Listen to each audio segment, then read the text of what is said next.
क्या आप जानते हैं कि कुछ पुरुष प्रतिदिन बाइबल पढ़ते हैं और फिर भी गरीब ही रहते हैं, और कुछ मुश्किल से साक्षर इसके पन्नों में स्पष्ट रूप से छिपे एक सिद्धांत को लागू करने के बाद करोड़पति बन जाते हैं। विरोधाभासी लगता है ना? क्योंकि मैं आपको बताता हूं, असफलता और समृद्धि के बीच का अंतर केवल आस्था नहीं है, बल्कि यह है कि आप कैसे आस्था को लगातार कार्रवाई में बदलते हैं। आपने कितनी बार प्रार्थना की है, कड़ी मेहनत की है, बड़े बड़े सपने देखे हैं, और फिर भी ऐसा महसूस किया है कि कुछ नहीं हुआ। मैंने खुद से यह सवाल अनगिनत बार पूछा है।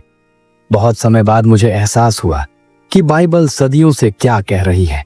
जैसा मनुष्य अपने हृदय में सोचता है, वैसा ही वह है। यह केवल एक सुंदर वाक्यांश नहीं है, यह हमारे जीवन को नियंत्रित करने वाला एक मूक नियम है, गुरुत्वाकर्षण जितना ही वास्तविक। अधिकांश लोग मानते हैं कि धन बैंक में, वेतन में, विरासत में शुरू होता है, लेकिन यह मन में शुरू होता है। एंड्रयू कार्नेगी, सबसे धनी व्यक्ति जिसे मैं कभी जानता था, ने मुझे कुछ ऐसा बताया जिसने सफलता के बारे में मेरे नजरिए को हमेशा के लिए बदल दिया। अगर आप यहां पहले धन नहीं देख सकते, उन्होंने अपने सिर की ओर इशारा करते हुए कहा, तो आपके पास वह बाहर नहीं होगा। और यह सच था। कार्नेगी केवल धन में ही नहीं, बल्कि दूरदर्शिता में भी समृद्ध थे। उन्होंने कारखानों, पुलों और सड़कों को उनके अस्तित्व में आने से वर्षों पहले ही देख लिया था। लेकिन यहां वह महत्वपूर्ण बिंदु है जिसे अधिकांश लोग अनदेखा करते हैं। सपने देखना ही काफी नहीं है।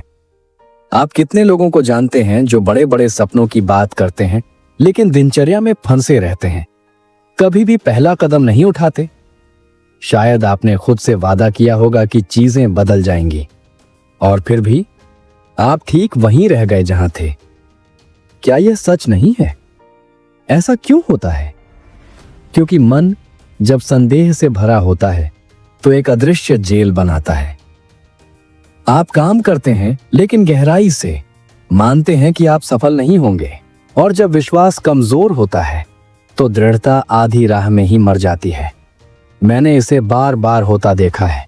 बुद्धिमान, सक्षम पुरुष अवसरों से भरे हुए रुक गए क्योंकि वे अपनी क्षमताओं पर पर्याप्त विश्वास नहीं करते थे। मुझे एक समय याद है जब मुझे व्यक्तिगत दिवालियापन का सामना करना पड़ा था। कुछ भी काम नहीं कर रहा था। ऐसा लग रहा था जैसे हर दरवाजा एक साथ बंद हो गया हो। एक रात हताश होकर मैंने उन सभी चीजों को लिखना शुरू कर दिया जो मैं हासिल करना चाहता था। किताबें, व्याख्यान, काम जो लोगों को प्रेरित करेंगे। मैंने इसलिए नहीं लिखा क्योंकि मेरे पास पहले से ही थे, बल्कि इसलिए क्योंकि मुझे विश्वास था कि एक दिन मेरे पास होंगे। और पहली बार मैंने अपने मन को मेरे लिए काम करते हुए महसूस करना शुरू कर दिया, मेरे खिलाफ नहीं। इस दैनिक अभ्यास ने मेरे जीवन को पूरी तरह से बदल दिया।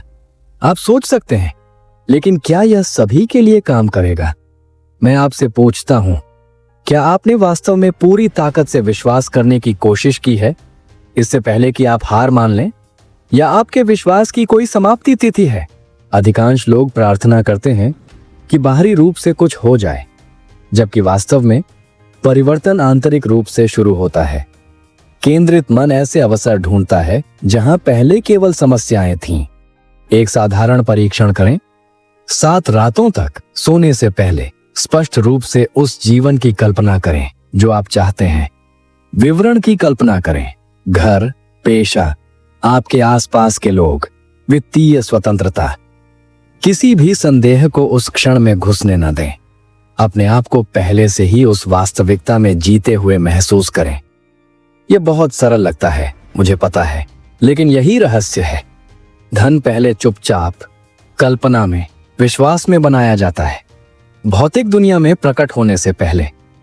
और जो लोग इसे नहीं समझते वे भाग्य या सरकार पर विश्वास करना जारी रखते हैं कि वे उनके जीवन का फैसला करेंगे, जबकि वास्तव में सब कुछ इस बात से शुरू होता है कि आप कैसे सोचते हैं। मैंने ऐसे पुरुषों को देखा है जिनके पास कुछ भी नहीं था, वे नेता बन गए क्योंकि उन्होंने अपने मन में जो डालते हैं उसे नियंत्रित करना सीखा। और मैंने दूसरों को देखा है प्रचुर संसाधनों के साथ सब कुछ खो दिया है, क्योंकि उन्होंने भय, असफलता और कमी के विचारों को पोषित किया। उनके बीच का अंतर, एक ने इतनी तीव्रता से विश्वास किया कि उसे कुछ भी नहीं रोक सका, दूसरा संदेह से घिरा हुआ रहता था। और परिणाम, मेरे दोस्त, कभी विफल नहीं होता। मन हमेशा बाहरी रूप से वही बनाता है जो वह आंतरिक रूप से मानता है। मुझे ऐसा लगता है जैसे कल ही पहला प्रकाशन गृह था जिसने मेरी पांडुलिपि को अस्वीकार कर दिया था। कोई स्पष्टीकरण भी नहीं था, बस एक संक्षिप्त नहीं, एक वाक्य की तरह गूंज रहा था। दिनों बाद एक और दरवाजा बंद हो गया, और फिर एक और। महीनों तक अस्वीकृतियां, संदिग्ध नजरें, लोग जिन्होंने मेरे द्वारा लिखी जा रही चीजों में कोई मूल्य नहीं देखा। और मैं स्वीकार करता हूं, ऐसी रातें थीं जब मुझे आश्चर्य हुआ कि क्या इसे जारी रखने लायक है। लेकिन तब मुझे कुछ ऐसा याद आया जो जीवन ने खुद मुझे सिखाया था। दृढ़ता ही आस्था का एकमात्र वास्तविक प्रमाण है जो किसी के भीतर होती है। इसके बिना सभी विश्वास केवल एक खाली इच्छा बन जाता है, और यहीं पर अधिकांश लोग रुक जाते हैं। आप कितनों को जानते हैं जो उत्साह से शुरू करते हैं लेकिन पहली बाधा पर हार मान लेते हैं। यह उस मार्ग की तरह है जो पुरस्कार प्राप्त करने के लिए इस तरह दौड़ने के लिए कहता है। दौड़ना ही काफी नहीं है, सपने देखना ही काफी नहीं है, चाहना ही काफी नहीं है। आपको जारी रखना होगा तब भी जब दुनिया आपके साहस का मजाक उड़ाती हुई प्रतीत होती है। मुझे थॉमस एडिसन की कहानी सुनने की याद है, जिन्होंने इलेक्ट्रिक लाइट बल्ब बनाने से पहले 1000 से ज्यादा बार असफलता का सामना किया था। 1000 प्रयास, जो 1000 बहाने हो सकते थे, लेकिन प्रत्येक असफलता ने उन्हें केवल एक ही तरीका दिखाया कि इसे कैसे नहीं करना है। आपने कितनी बार दूसरे, तीसरे या चौथे प्रयास पर हार मान ली है, यह मानते हुए कि यह रुकने का संकेत था? क्या होगा अगर यह वास्तव में एक परीक्षा थी, यह साबित करने के लिए कि आप वास्तव में इसे कितना चाहते थे? सच्चाई यह है कि दृढ़ता असफलताओं को कदमों में बदल देती है। मेरे सामने आए हर बंद दरवाजे ने मुझे कुछ सिखाया। अपने शब्दों को समायोजित करना, अपने विचारों को बेहतर बनाना, नए रास्ते खोजना। मैं रुक सकता था, जैसा कि कई लोगों ने किया, और आज शायद कोई भी मेरा नाम याद भी नहीं रखता। लेकिन मैंने सीखा कि बहुत जल्दी हार मान लेना एक जीवित सपने को दफनाने का सबसे तेज तरीका है। मुझे एक विशिष्ट मामला याद है। मैं एक होनहार युवा वकील से मिला, आदर्शों से भरा हुआ, जिसने अपनी खुद की फर्म खोलने का सपना देखा था। पहला प्रयास ग्राहकों की कमी के कारण विफल रहा, दूसरा भागीदारों की कमी के कारण, तीसरे पर उसने हार मान ली। कुछ ही समय बाद कम शिक्षा वाले लेकिन क्रूर दृढ़ संकल्प वाले एक अन्य व्यक्ति ने उसी शहर में एक छोटी सी फर्म खोली। पहले तो यह आसान नहीं था, लेकिन उसने दृढ़ता से काम किया और वर्षों बाद क्षेत्र में एक संदर्भ बन गया। एक में प्रतिभा थी, दूसरे में दृढ़ता थी। आपको क्या लगता है कि किसने जीता? और यही ठीक वही है जो बहुत से लोग अनदेखा करते हैं। दुनिया आसानी से कुछ नहीं देती है। प्रत्येक बाधा चुपचाप पूछती हुई प्रतीत होती है कि क्या आप वास्तव में उस चीज पर विश्वास करते हैं जिसकी आप तलाश कर रहे हैं? क्योंकि अगर आप विश्वास नहीं करते हैं तो आत्मसमर्पण जल्दी आ जाता है। विवेक, सामान्य ज्ञान रुकने का एक दिव्य संकेत के रूप में प्रच्छन्न। लेकिन जीवन उन लोगों को पुरस्कृत करता है जो तब भी जारी रखते हैं जब बाकी सभी ने हार मान ली हो। मेरे साथ भी ऐसा ही था। प्रत्येक अस्वीकृति वास्तव में एक परिष्कार थी, प्रत्येक गलती सुधार करने का निमंत्रण। और जब अंत में एक प्रकाशन गृह ने मेरी पुस्तक स्वीकार कर ली, तो यह भाग्य का एक प्रहार नहीं था, बल्कि किसी ऐसे व्यक्ति का अपरिहार्य परिणाम था जिसने रुकने से इनकार कर दिया था। क्योंकि दृढ़ता यही है, एक आस्था जो कार्य करती है तब भी जब सब कुछ हार मानने के लिए चिल्लाता है। अदृश्य दुश्मन हैं जो गरीबी या अवसर की कमी से अधिक सपनों को बर्बाद करते हैं। वे मूक भय हैं जिन्हें कोई नहीं देखता, लेकिन जो मन पर हावी होते हैं और किसी भी कार्रवाई को पंगु बना देते हैं। पैसे खोने का डर, असफल होने का डर, दूसरों के निर्णय का डर। आपने कितनी बार किसी चीज को आजमाने से परहेज किया है क्योंकि आपने सोचा था, क्या होगा अगर यह गलत हो गया? क्या होगा अगर मैं सब कुछ खो दूं? क्या होगा अगर वे मेरा मजाक उड़ाए? भय चिल्लाता नहीं है, यह फुसफुसाता है। यह आपको थोड़ी देर और इंतजार करने के लिए मना लेता है, विवेकपूर्ण बनने के लिए, कार्य करने से पहले अधिक साहस इकट्ठा करने के लिए। लेकिन वास्तव में यह केवल यही चाहता है कि आप कभी अपनी जगह से न हटें। मुझे एक युवा व्यक्ति की याद आती है जिससे मैंने एक बार बात की थी।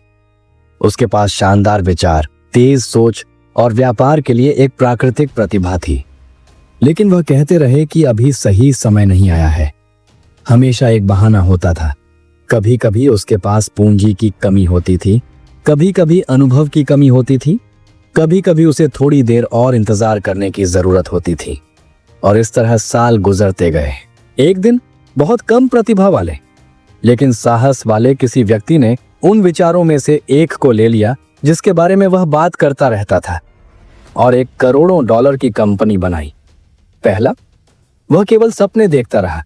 यही भय की कीमत है। जब आप खुद को यह समझाने की कोशिश करते हैं कि आप केवल समझदार हैं, तो यह अवसरों को चुरा लेता है। बाइबल कहती है, प्रभु मेरे चरवाहे हैं, मुझे किसी चीज की कमी नहीं होगी। लेकिन क्या हम वास्तव में इस पर विश्वास करते हैं या हम इसे बिना सोचे समझे दोहराते हैं? क्योंकि अगर हम विश्वास करते हैं तो भय का हम पर इतना अधिकार नहीं होगा। सच्चाई यह है कि भय एक ढोंगी है।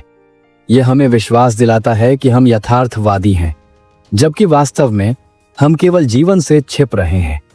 मैंने खुद यह महसूस किया है। एक समय था जब मुझे अपने विचारों को प्रस्तुत करने के लिए सार्वजनिक रूप से बोलने की आवश्यकता थी। मेरा दिल केवल इतने सारे लोगों को मेरी ओर देखते हुए, मुझसे कुछ उम्मीद करते हुए कल्पना करने से ही दौड़ने लगा। मैं पीछे हट सकता था और किसी ने भी मुझे इसके लिए दोष नहीं दिया होता। लेकिन उस दिन मैंने सीखा कि साहस भय की अनुपस्थिति नहीं है, यह इसके बावजूद कार्य करना है। मैं कांपते हुए मंच पर गया और इस विश्वास के साथ चला गया कि मैं फिर कभी अपने जीवन के मार्ग का फैसला करने के लिए भय को नहीं दूंगा। और देखिए, सांख्यिकीय रूप से अधिकांश लोग भय को अपने लिए फैसला करने की अनुमति देते हैं। पुराने शोध पहले ही दिखा चुके हैं कि सबसे बड़ी मानवीय चिंताएं वित्तीय सुरक्षा, स्वास्थ्य और दूसरों की राय के इर्द गिर्द घूमती हैं। लेकिन इनमें से अधिकांश चिंताएं कभी सामने नहीं आईं। दूसरे शब्दों में, हमारे अधिकांश भय काल्पनिक हैं, मन के भीतर बनाया गया एक जेल है।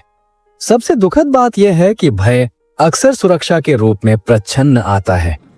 यह आपको उस नौकरी में बने रहने के लिए मना लेता है जिससे आपको नफरत है, अपने सपनों की परियोजना को स्थगित करने के लिए, एक ऐसे जीवन को स्वीकार करने के लिए जो आपको खुशी नहीं देता है, सब सुरक्षा के नाम पर। लेकिन उन वर्षों को बर्बाद करने में क्या सुरक्षित है जो कभी वापस नहीं आएंगे? भय रक्षा नहीं करता, यह पंगु बनाता है। और जब आपको इसका एहसास होता है तो अवसर बीत चुका होता है। कोई अधिक साहसी व्यक्ति आपकी जगह ले चुका होता है और केवल यही सवाल रह जाता है, क्या होगा अगर मैंने कोशिश की होती? जो लोग जीतते हैं और जो असफल होते हैं, उनके बीच का अंतर अक्सर प्रतिभा, शिक्षा या रहने की स्थिति में नहीं होता है। यह उन लोगों में होता है जिनके पास भय महसूस करते हुए भी कार्य करने का साहस था। भय हमेशा रहेगा, लेकिन अवसर, वह हमेशा के लिए इंतजार नहीं करता। मैं हेनरी फोर्ड को उससे पहले जानता था, जब वह विशाल व्यक्ति बन गया जिसे दुनिया प्रशंसा करने लगी। मुझे एक बातचीत याद है जहां बिना किसी हिचकिचाहट के उसने मुझे बताया कि वह सामान्य लोगों के हाथों में किफायती ऑटोमोबाइल रखेगा।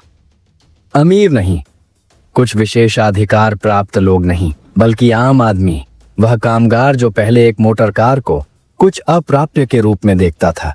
उस समय बहुतों ने उसका मजाक उड़ाया था। उन्होंने कहा था कि यह नामुमकिन है। कोई इतनी कम कीमतों पर कारों का बड़े पैमाने पर उत्पादन कभी नहीं कर पाएगा। लेकिन फोर्ड ने सिर्फ इस विचार पर विश्वास ही नहीं किया था, उन्होंने इसे पहले ही अपने मन में पूरी तरह से साकार कर लिया था। इतना ही नहीं, उन्होंने हर दिन ऐसे काम किया जैसे इसकी प्राप्ति केवल समय की बात हो। तभी मुझे एक सिद्धांत समझ आया जो बाइबल हमेशा से सिखाती आई है, बिना कर्म के विश्वास मात्र माया है। पवित्र ग्रंथ कहता है, मुझे अपने कर्मों के बिना अपना विश्वास दिखाओ और मैं तुम्हें अपने कर्मों से अपना विश्वास दिखाऊंगा।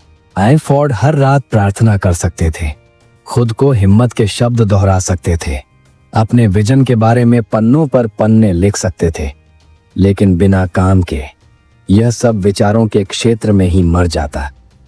उन्होंने बहुत मेहनत की, उन्होंने इंजीनियरों को काम पर रखा, परीक्षण किए, गलतियां की और फिर से शुरू किया। उन्होंने विश्वास को गति में बदल दिया और गति को परिणामों में। और यहीं पर ज्यादातर लोग लड़खड़ा जाते हैं। आप कितने ऐसे लोगों को जानते हैं जो बेहतर जीवन के लिए प्रार्थना करते हैं, लेकिन वहीं आदतों में फंसे रहते हैं।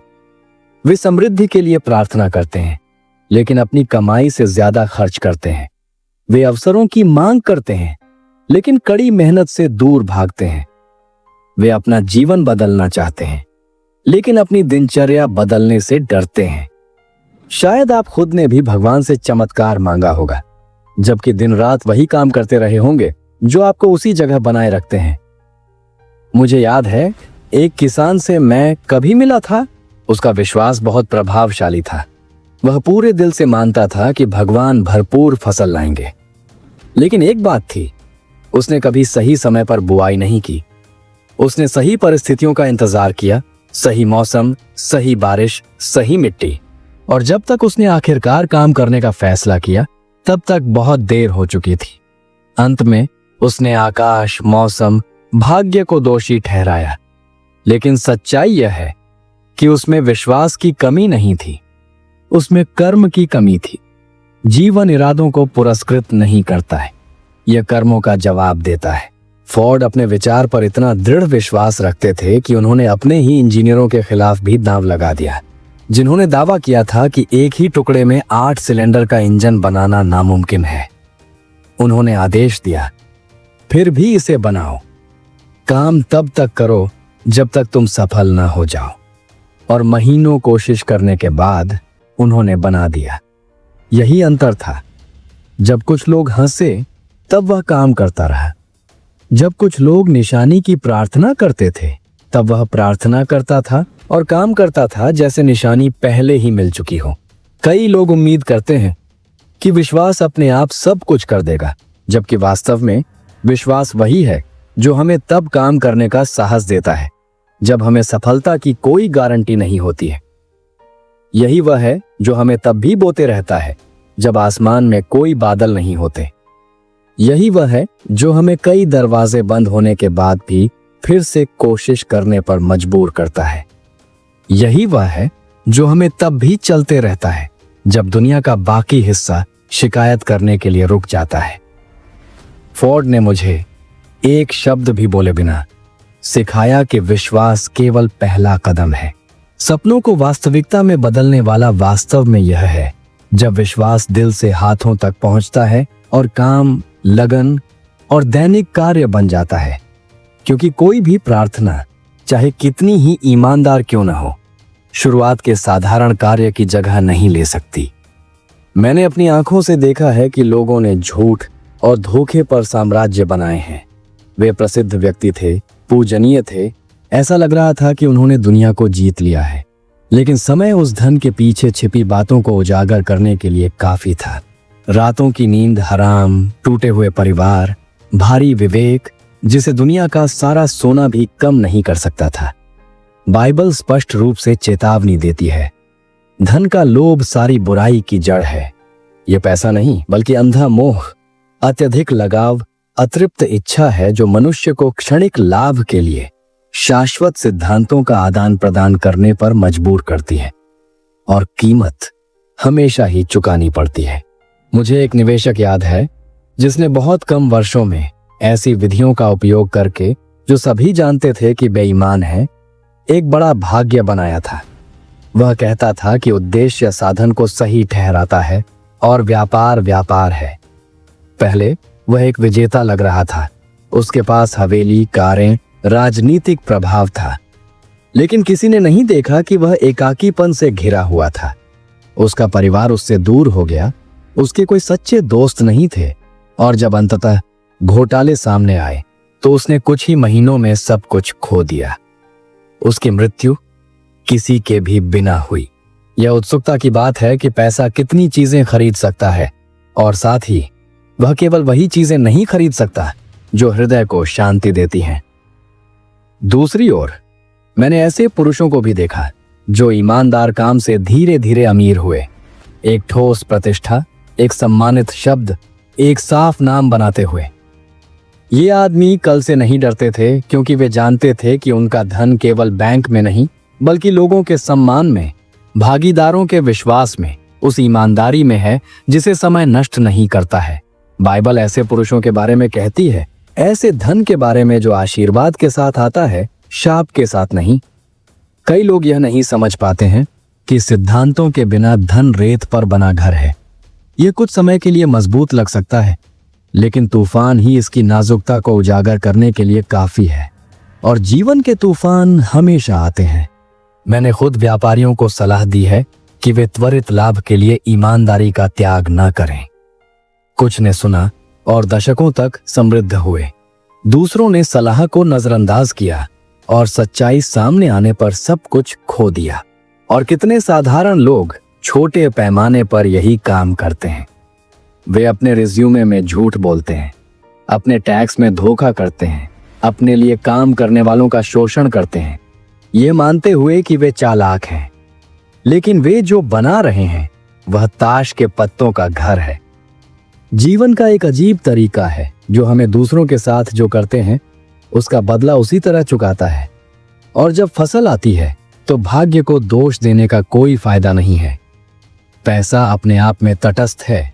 यह केवल उस व्यक्ति के अंदर पहले से मौजूद चीजों को और ज्यादा प्रकट करता है। अगर लालच है तो वह लालच को बढ़ाता है, अगर उदारता है तो वह उदारता को बढ़ाता है। इसलिए सिद्धांतों के बिना धन का निर्माण एक बच्चे को तेज चाकू देने जैसा है।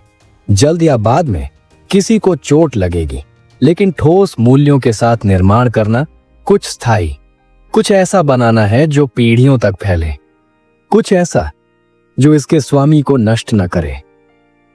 और शायद यही सबसे बड़ा अंतर है तेजी से किसी भी कीमत पर अमीर होने और उद्देश्य के साथ अमीर होने के बीच। पहला अकेला, खाली, भुला हुआ समाप्त होता है। दूसरा एक ऐसा निशान छोड़ता है जिसे समय मिटा नहीं सकता। सालों पहले मैं एक साधारण व्यक्ति से मिला था, बहुत अधिक शिक्षा के बिना, लेकिन जीवन के एक स्पष्ट दृष्टिकोण और प्रशंसनीय अनुशासन के साथ। उसने विलासिता के लिए धन की तलाश नहीं की, बल्कि उस प्रभाव के लिए जिसे वह बना सकता था। उसने अपनी कमाई का कुछ हिस्सा बचाया, पड़ोसियों की मदद की, छोटे स्कूलों को प्रायोजित किया, जरूरतमंद परिवारों का समर्थन किया। प्रत्येक इशारा, हालांकि मामूली था, एक उद्देश्य के साथ बोया गया बीज था, और समय के साथ वे बीज उसकी कल्पना से कहीं अधिक बड़े हो गए। एक पूरे समुदाय को लाभ हुआ, जीवन बदल गए। सम्मान और कृतज्ञता जो पीढ़ियों तक फैली हुई थी। वह कभी प्रसिद्ध नहीं हुआ, लेकिन उसने एक ऐसी विरासत बनाई जिसे कोई भी एकाकी भाग्य नहीं खरीद सकता था। और यहीं पर ज्यादातर लोग लड़खड़ा जाते हैं। वे उद्देश्य के बिना धन की तलाश करते हैं, केवल संचय करने, आंकड़े गिनने, दिखावा करने की कोशिश करते हैं। और जब जीवन समाप्त होता है तो उन्हें पता चलता है कि इनमें से किसी का भी वास्तव में कोई मतलब नहीं है। बाइबल सिखाती है, पाने से देना अधिक धन्य है। यह केवल एक मुहावरा नहीं है, यह एक सिद्धांत है जो धन के लिए अर्थ पैदा करता है और प्रयास को कुछ शाश्वत में बदल देता है। आपने कितनी बार काम, पैसे, बिलों के लिए खुद को समर्पित किया है और सोचा है यह सब किस लिए है? कई लोग इस पर विचार करना बंद ही नहीं करते कि वे वास्तव में क्या बना रहे हैं। उद्देश्य के बिना पैसा खत्म हो जाता है, लेकिन ठोस सिद्धांतों पर जीवन जीने, ईमानदारी से काम करने और दूसरों की मदद करने में न केवल धन बल्कि अर्थ, सम्मान और आंतरिक शांति का निर्माण होता है। मैंने खुद देखा है कि लोग केवल संचय करने पर ध्यान केंद्रित करते हैं। उनके पास हजारों, लाखों, यहां तक कि साम्राज्य भी हो सकते हैं, लेकिन उनके परिवार दूर थे, उनका विवेक भारी था, उनका जीवन अर्थहीन था। और मैंने साधारण, लगातार उदार लोगों को भी देखा है जिन्होंने वास्तविक धन का निर्माण किया, न कि केवल भौतिक बल्कि भावनात्मक और आध्यात्मिक, जिसने प्रत्येक दिन को उनकी विरासत का विस्तार बना दिया। सबक स्पष्ट है, सच्चा धन केवल आपके पास मौजूद चीजों से नहीं, बल्कि दूसरों के लिए आप जो बनाते हैं और दुनिया पर जो प्रभाव छोड़ते हैं उससे मापा जाता है। दृढ़ता, ईमानदारी और उद्देश्य हाथ में हाथ मिलाकर चलते हैं। जो लोग इन तीनों शक्तियों को एकजुट करते हैं, वे न केवल समृद्धि प्राप्त करते हैं, बल्कि कुछ ऐसा बनाते हैं जो समय से बच जाता है और आने वालों को प्रेरित करता है। और अगर आप और आगे बढ़ना चाहते हैं तो आप महसूस करेंगे कि उदारता का प्रत्येक कार्य, ठोस सिद्धांतों द्वारा निर्देशित प्रत्येक निर्णय एक ऐसा कदम है जो आपको कल के जीवन से 1% बेहतर जीवन के करीब लाता है। हमेशा विकसित होता है, हमेशा बढ़ता है, क्योंकि अर्थहीन धन क्षणभंगुर है, लेकिन उद्देश्यपूर्ण धन अपने आसपास सब कुछ बदल देता है। पूरी दुनिया को जीतने का कोई मतलब नहीं है अगर इस प्रक्रिया में आप खुद को खो देते हैं। सच्चा धन नष्ट नहीं करता, विवेक पर बोझ नहीं डालता, रातों की नींद हराम नहीं करता। यह उन सिद्धांतों पर बनाया गया है जो समय की कसौटी पर खरे उतरते हैं और आप जो हासिल करते हैं उसे अर्थ देते हैं।